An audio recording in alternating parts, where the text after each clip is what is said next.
It's Riley Clemens for The Good. You're on Vision Christian Radio. Neil with you on this Tuesday edition of 2020, and it is a special edition of 2020 today, and a genuine privilege today to welcome the 2023 Australian Mother of the Year. And we are about to be joined by this year's winner, and the awards presented every year. And you know what? It has a history that dates back to 1994 as an opportunity to showcase the women responsible for excellent parenting in the community. Now, originally the awards were sponsored by Barnardo's, but they relinquished the honour, saying that it no longer reflected diverse families back in 2020. And in reaction to that political correctness, that sentiment, Family Voice Australia stepped up and they took on the awards, and they have made announcements now in the week before Mother's Day, and this is their third year of the award carried by Family Voice Australia. It's our absolute pleasure to welcome two representatives from Family Voice Australia for the announcement of this year's winner. Peter Downey is the National CEO of Family Voice Australia. Peter, a special welcome along to you. Thank you, Neil. It's great to be here, and we're very excited about the announcement. And a voice that lots of regular listeners will be very familiar with, Andrew McColl, who is the Family Voice Queensland State Director. Andrew, a special welcome along to you. Thanks, Neil. It's great to be here again. Gentlemen, this is in some sense where I get to hand over to you to make an announcement. But before we do that, the significance of an award like this, and if I come to Andrew here, who's written a number of books all about family, about parenting, about significant issues around where women and families fit in Australian society. This is really a substantial award. It's something that recognises an outstanding commitment to motherhood and to womanhood. Any thoughts here from you, Andrew, on the value of this sort of award?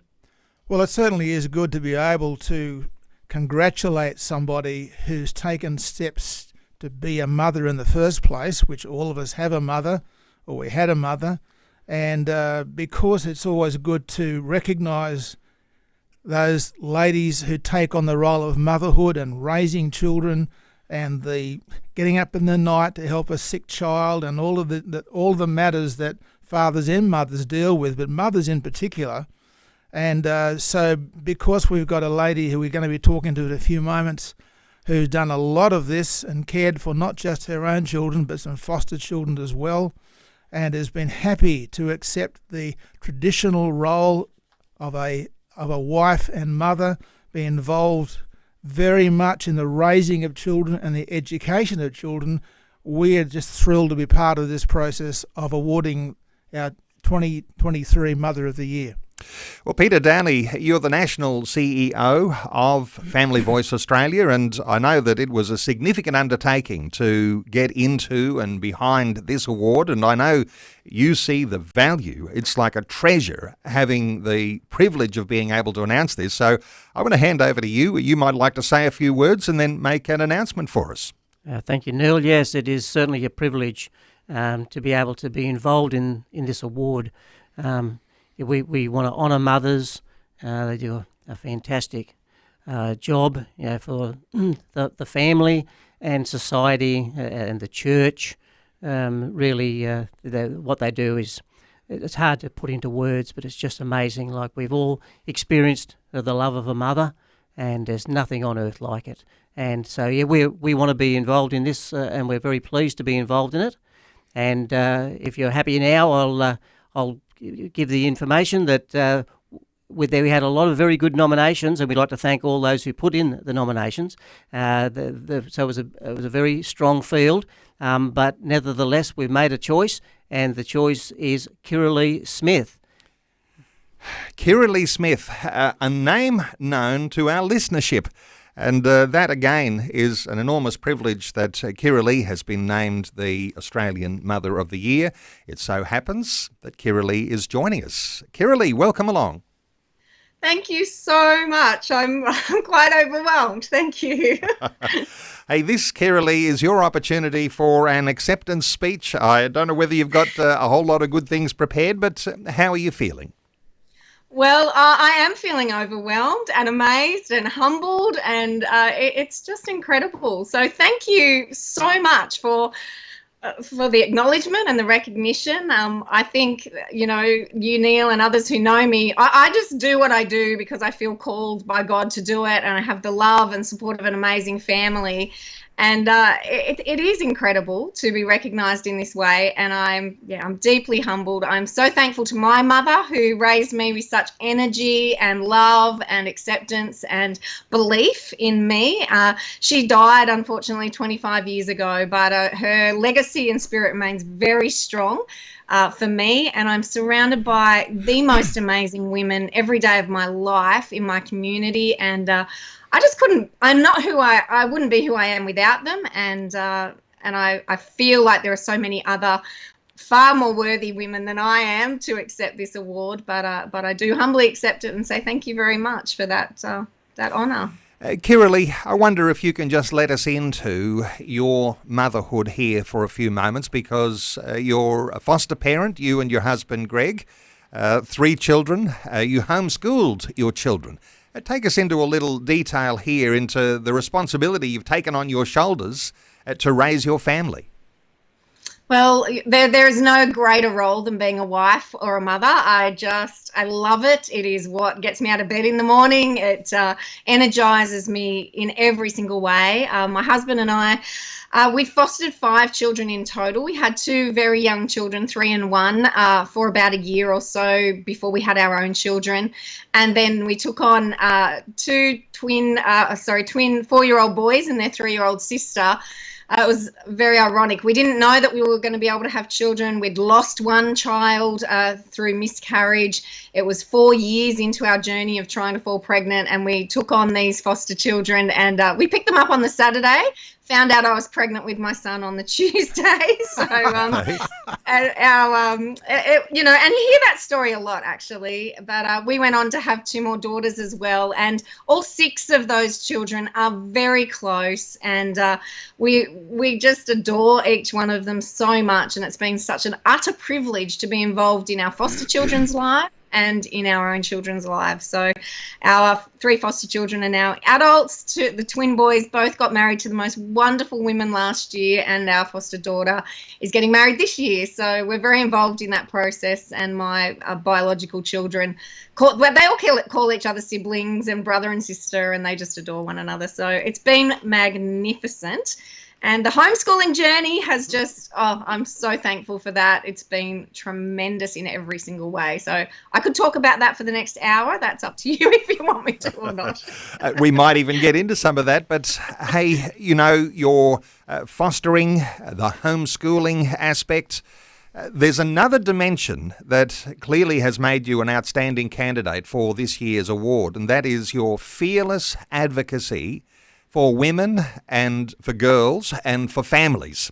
I wonder if you can take us into the way that you have, in some sense, grown into a role where you've become a spokesperson for women and families. Yeah, look, I have said all along I'm a very accidental activist in this space, but I take very seriously the stewardship role that I believe God has given me in giving me a large audience and a platform to speak simple and plain truth. I've said it over and over again, and I'll say it again today, that Jesus is the way, the truth, and the life. And he is the truth. And so speaking the truth is also speaking love, because God is love. And I guess I will say it to an audience of 1, an audience of 1 million. I don't really care that men are men and women are women, and nobody can change their sex. And unfortunately, for women and girls in our society at the moment, our rights are being eroded. The words that we use to describe ourselves are being erased and hijacked, and it's having some really dire consequences for women in so many different spaces and services, including sport, in prisons, in rape crisis shelters, in education. And so all I will do is speak plainly about that, and I have a wonderful organisation called Binary, and we are doing, I think, some important work in the country at the moment around these issues.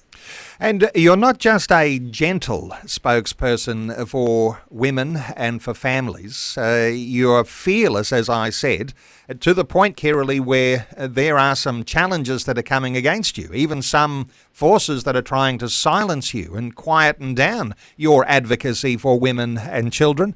I wonder if you can take us into some of those things. If they are sensitive, that's fine, but take us into some of those things that are developing around you even as we speak. Yes, well, because of my advocacy and particularly for women in sport, I'm now facing 2 applications for apprehended violence orders in the New South Wales local courts, which just boggles my mind. I am not violent. I have never been violent, and I've never advocated violence. And I do not believe that words or truth, such as stating that men are not women, is violence. That's about all I can say about that. And then they're also bringing some vilification cases against me with the Anti-Discrimination Board in New South Wales. But what I will say is that I will vigorously defend myself against those accusations because they are not true, and it's not acceptable to silence women and girls who simply want to draw boundaries for our single-sex spaces and services. And if I come back to our Family Voice Australia representatives who are here with me in the studio and hearing of these things, these forces that are being arrayed against the Mother of the Year, and now I'm only assuming here, but I'll come to you, Andrew McColl, that a decision to make Kiralee Smith Mother of the Year was something that was separate from the fact that all of these things are now coming against Kiralee. These would have been decisions perhaps made way before these things came to light. Any thoughts from you here onto, Kiralee as someone who is the Mother of the Year because of her fabulous motherhood, their parenting skill, ability, that ethos that comes from within her, and now you surprised even to see some of these things arrayed against her? Well, yes and no, Neil, because what we find is that as soon as Christian people stand up for truth and for the facts of Scripture, they're going to find, and this has happened historically, they're going to find people that don't appreciate it. They people who claim that they're offended by it. Now, there was a very important word that Kiralee used earlier when she spoke about her stewardship of children. And that's a very important biblical term where God calls us to be stewards over all of creation. And for most of us, that starts with ourselves. And then if we're talking about marriage and family, there's a spouse, and then there are children if they come along. So she wanted to fiercely protect the children and the family that God has given her from those intrusions, those threats that are coming both to her and in her local area and in her state and nation. She saw that as a serious threat. She wanted to stand up against that. And while this has not been, there are really numbers of reasons why we wanted to nominate her as a Mother of the Year, but this was one thing because she was prepared to stand up and say about men and women, boys and girls, it's not loving to lie. And you don't help someone by affirming a lie, and it is not violence or bullying to state the truth that men are not women.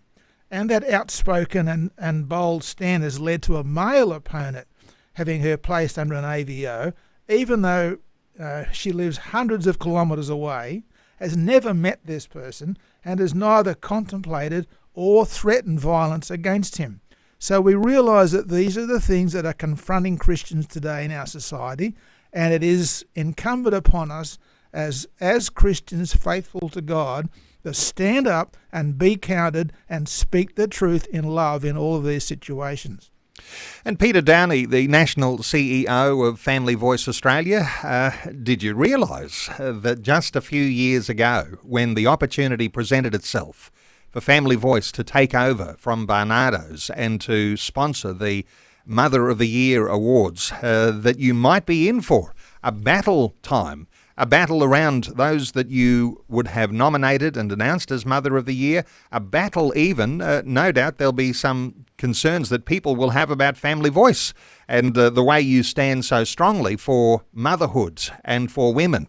Did you anticipate those sorts of challenges that might be on the way, Peter? Not really, Neil. No, that certainly wasn't in our mind at the time. We were just concerned to continue to respect motherhood and the important role that mothers played. But having taken up that position, we're very happy to be in the fight for our Lord and for the truth.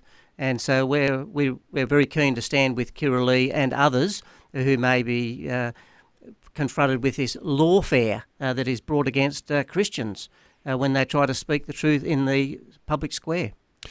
We're going to end this part of our conversation and continue our conversation with Kirralie Smith, who remains our guest through the next 40 minutes or so. But I want to say a special thank you to Peter Downey, the National CEO of Family Voice Australia, and to Andrew McColl, the Family Voice Queensland State Director, for coming in and for using this platform even as an opportunity to make the announcement of something so significant as this, as the Australian Mother of the Year Award. Peter, thank you for joining us.